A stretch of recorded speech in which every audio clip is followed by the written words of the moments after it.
Welcome to another program in our series, Freethinking Forum.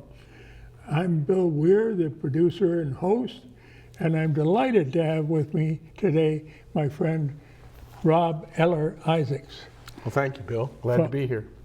And you have seen the longing for connections in more than 40 years at the center of congregational life. What is it that does stand out for you about these 40 years? Many things stand out for me about these 40 years, Bill, but the thing that I wanted to focus on today really is the question, how do we, and by we I mean this time, Americans living in a time of where many of the opportunities for communal life, for civic life, have become atomized. How do we restore a sense of connection, particularly for younger people who long vividly for a sense of connection to one another and certainly to the earth? We were talking earlier about the climate crisis. They long for opportunities to make a difference in the world, and they long for opportunities to connect emotionally to other people. So congregational life presents the opportunity for just such connections in settings which don't ask people to check their minds at the door. I'm afraid some of those doors do require that. Many do. Many religious communities stress belief over practice. But for those of us that stress practice over belief, by which I mean it doesn't matter very much, actually, what you say you believe, if your behavior reflects a set of values that lead to greater connection and positive change in the world. Not only in the world, but in the people who occupy the world. So do you think we ought to build our community around commonality of values rather than commonality of belief? Yes, in a word. And I believe that young people in particular are looking for that kind of guidance. They're generally not looking for simple answers to complicated questions. They see right through that. There is a certain, there are people who long for or desire that simplicity. It usually comes out of a deep confusion or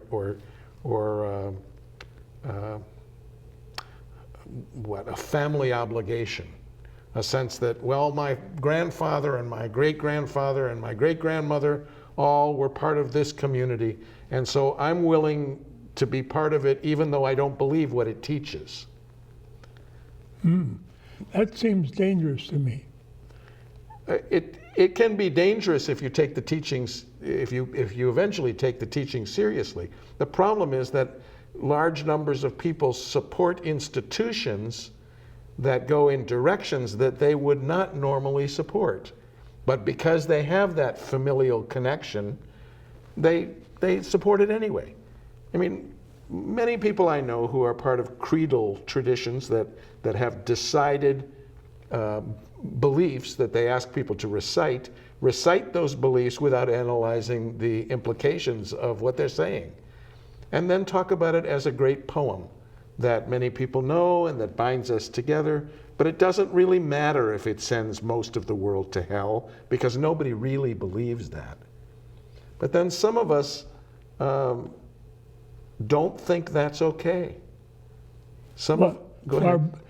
It's not as constructive with the use of our time, for one thing. We need to focus on the challenges of life We do, and the challenge is both of life, of our lives as individuals, and of the life of the planet, if you will, the life of the larger community. So for me, the question, where should congregational life focus, is at the intersection of social justice and spiritual development, so that we're growing and encouraging a kind of activism that can be sustained, that is not born solely of urgency, but is born of the kind of compassion that rises when people practice consistently, take good care of themselves, and are grounded in a set of values that they really understand. If you're grounded in values, then your actions in the world emerge from those values and are shaped by them. Now, those values include, well, maybe I should ask what they don't include. They're not focused on reverence, are they? Well, it depends what you mean by reverence. If you mean reverence for a set of rules or reverence for a set of narrow beliefs, no, they're not focused on reverence. If you're talking about using the word the way Schweitzer used the word, reverence for life, reverence that stands in awe at the intricacies of life and of the fact that human beings have the capacity to impact the quality of life on earth, then reverence is a fine word. But like any other word, it can be misused, and often is. I use the word reverence, and I tend to use more traditional language and try to shape it in ways that makes it new, that makes it relevant. Like what? Oh, I use the word God all the time, for instance. And what do you mean? I mean, when I use the word God, I'm talking about everything, all of it, everything that is and everything that it is not, and our obligation as human beings to find ways to live in close enough connection with all that is that we can confront the evil and we can be moved by and sustained by the good. That when we imagine that there's a radical separation, for instance, between good and evil, we become incapable of confronting the evil.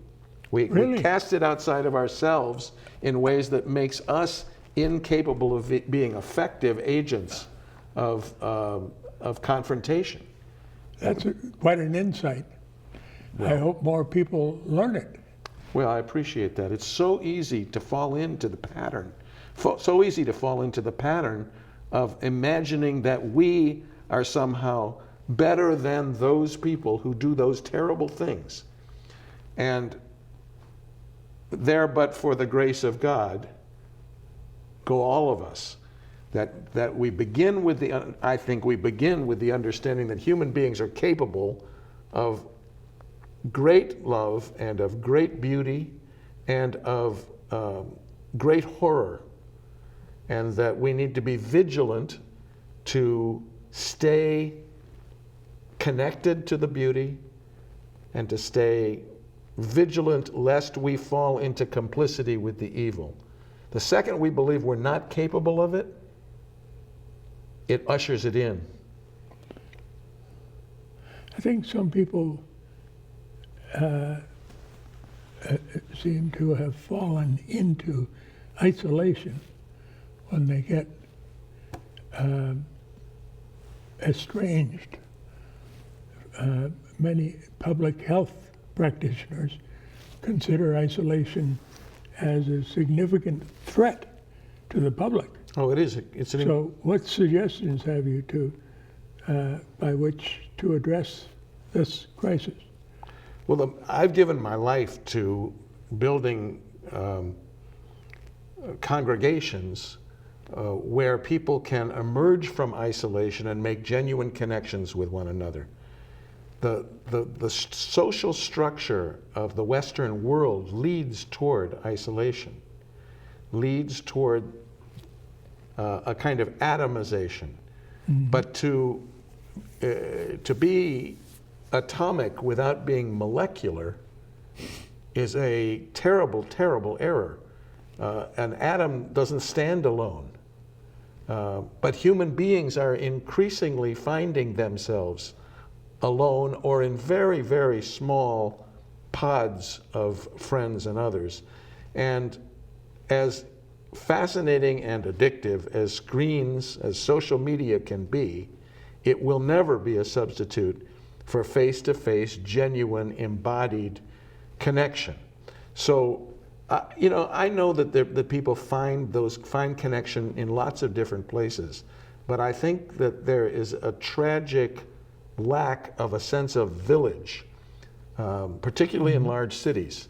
And I think that religious communities of all kinds, if they can avoid the narrowness of the single story, of there's only one way, can be instruments for connecting people to one another and for bridging beyond the isolation into a new sense of community. And out of that new sense of community, hope is born. Isolation is a horrible condition for human beings. People die from it. People die from it. It leads to depression.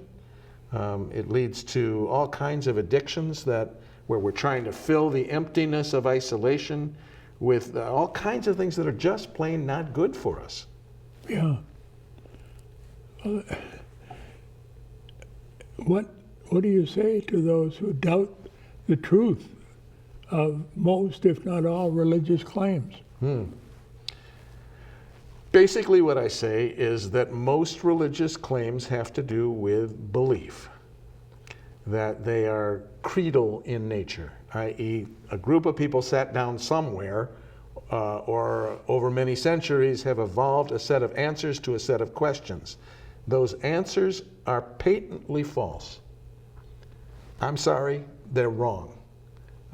And that any creedal approach, though it can work for some people, does not compare to what we might call a covenantal approach, where the religious life is about how we make promises to one another, how we hold one another accountable to those promises, and how we celebrate our human connections without submitting to a single story about the nature of truth or what it means to be human.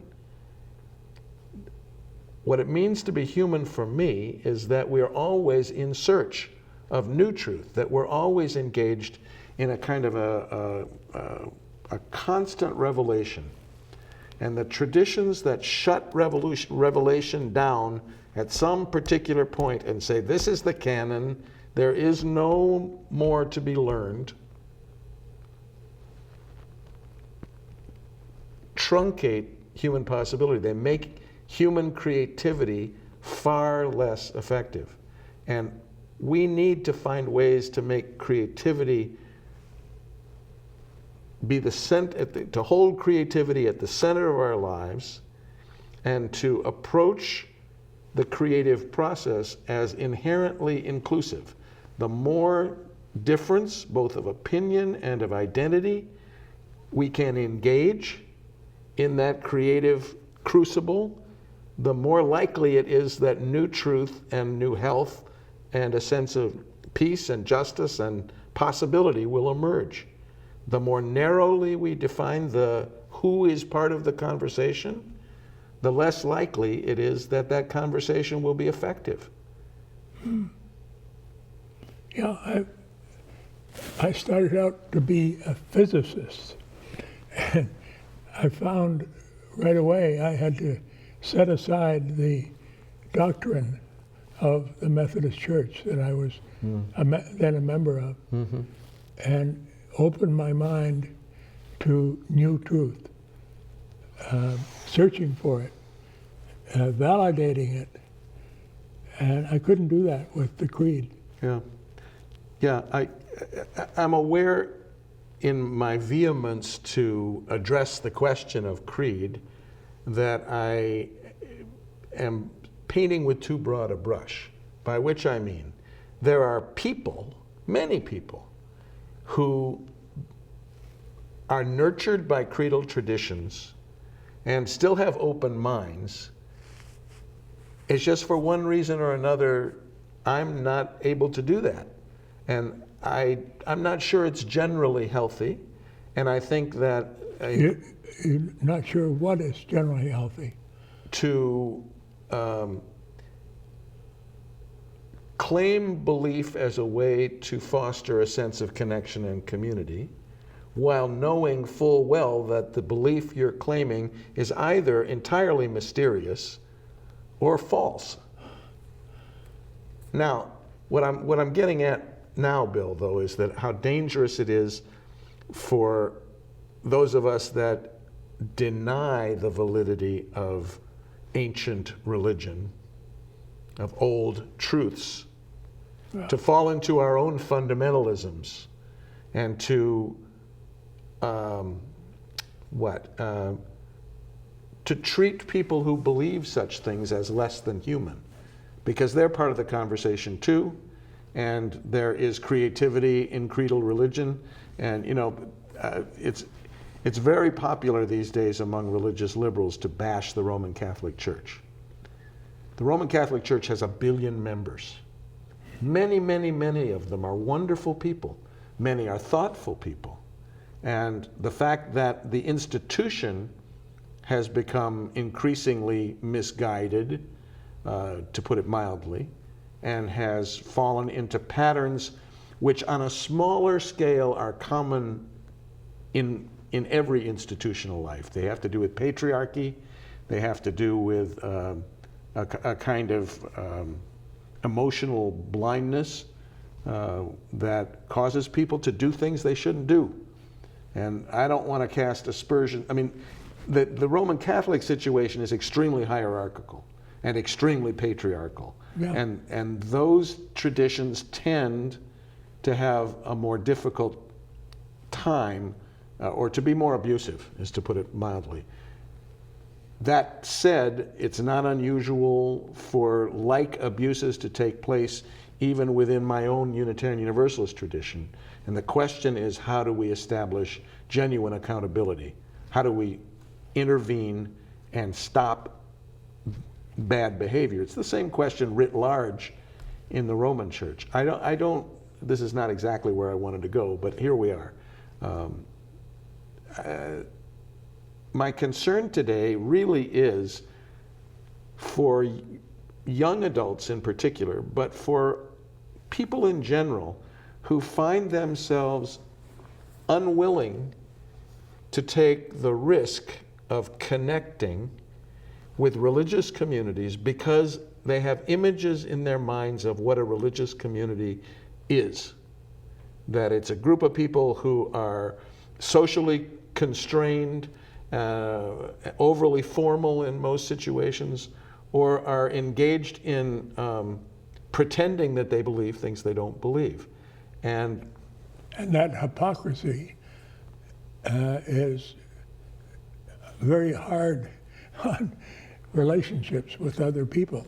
it can be very hard, or it can create a false sense of community that is not nearly as intimate and as sustaining as the community that I want to be part of.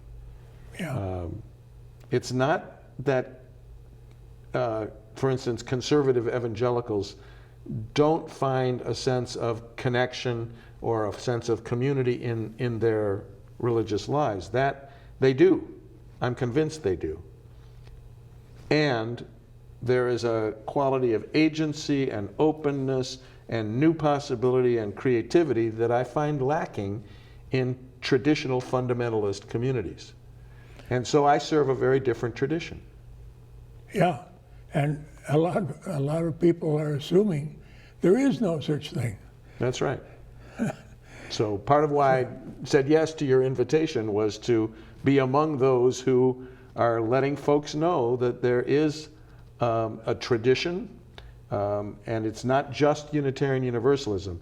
There are progressive forces within religious communities of all kinds, which young adults and others can access if they're willing to risk trying. I also think that the quality of religious community and connection has a multi-generational reality that is increasingly rare. We don't get together across generations anymore. Part of that atomization and part of that isolation is children have their activities, adults have their activities. It's an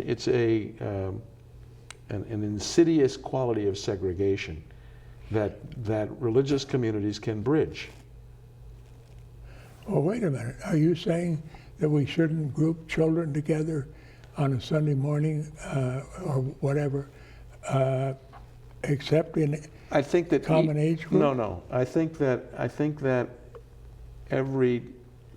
that people need to be with like kinds of people. Yeah. But there also needs to be an opportunity to cut across that, and for everyone to be together for various kinds of creative opportunity. We have a church school, and we know that our children are learning in ways that are age appropriate for them.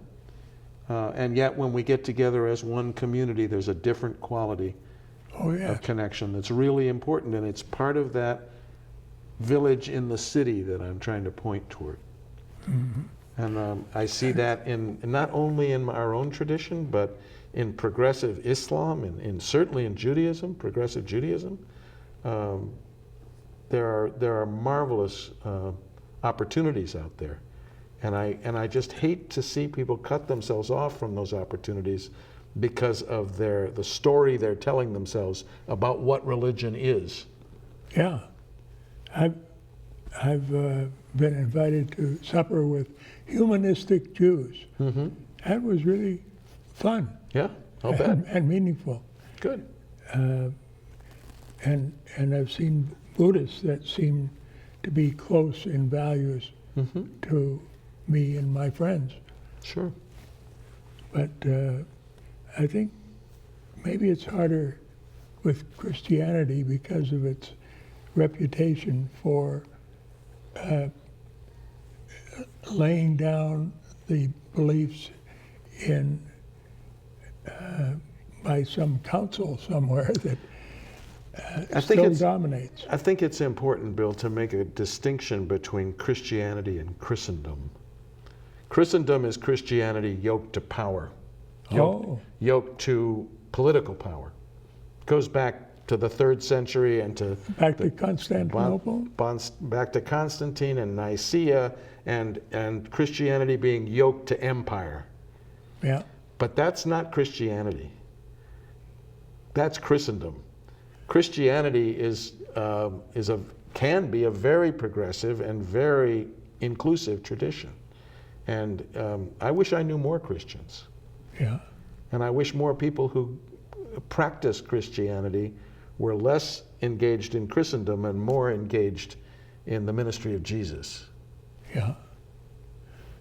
Now we've got about 5 minutes left. Mm-hmm. Well, we're getting started. That's good. Yeah. Why should young adults consider becoming involved in a religious community? Have we answered that? Well, I've been trying to answer that. I think the second part of that question, which you didn't share yet, is when the world is on fire. Is that right? Who has time for being part of a congregation when the world is on fire? Let's talk about that for a while. I think I've had a chance to encourage young people to consider religious community in their lives. When the world is on fire. But when the world is on fire, why would it's like the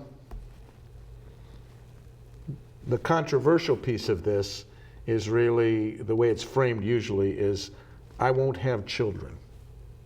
You hear this among young adults, progressive young adults a lot. Yeah. How could I bring a child into this world? Between overpopulation and the dangers of the climate catastrophe, racism, the whole Jews would say mishigas, the whole interconnected mess we're in. Overwhelming. Overwhelming, absolutely overwhelming. Why would I then spend time over here doing this when I ought to be focused on trying to confront the evils of the world? And my answer to that is that a religious community that is engaged in practice, by which I mean encouraging its people to find ways to find and keep their balance even in the midst of the crisis, to engage one another in intimate ways that provide a sense of satisfaction and connection in such an isolated world. What happens when you practice regularly and you have that growing sense of intimacy with other people is your heart breaks open and compassion rises, and then you have the opportunity to organize the compassion in ways that change the world. Without those two earlier steps, without the regular practice and the sense of intimacy, the urgency takes over and it drives you mad. And there's really nothing more obnoxious than an activist who is not grounded in love. Yeah. That's what I was going to say. Yeah, if you don't bring love to this effort that you want to make for social justice. Not only are you unhappy, but you're ineffective, which actually matters more to me. I'm more concerned about doing the work, about being effective, living more loving and more effective lives. And that's what I believe a religious community that is thoughtful and reflective and loving and inspiring can do for us. And focused on justice.